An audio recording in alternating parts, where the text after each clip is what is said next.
এই একটা চা দাও। চাচা পাহাড়ে নামা বসেন, এটা আমার দোকান, আমার ব্যবসা।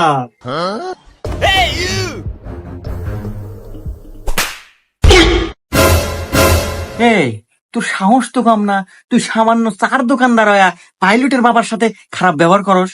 এই তোর এটা কিসের 2 টাকার চার ব্যবসা রে? তুই আমাকে চেনস? আমার ছেলে যদি এখন ফোন দেয় এক তুরির তোর এই চার দোকান কিনে নিব। সরি চাচা, আমার ভুল হয়ে গেছে। এ আসলে ভাই, গরিব মানুষ চা বেচে খায়, ওর হাতে এই ব্যবহার না হলেও তো পারলেন নি। হেই মিয়া, তুমি না গেলো মানে? তুমি তো খাও অটো চালায়া, তুমি এসবের কি বুঝবে? আরে আমাকে তুমি চেনো?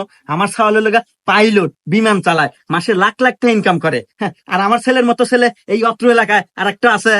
তা অবশ্য নাই, আগে গেছেন কামলা বেচে, আজ আপনার সওয়ালের জন্য এত উন্নতি আর এত মান সম্মান। আর আমারও কপাল ভাই,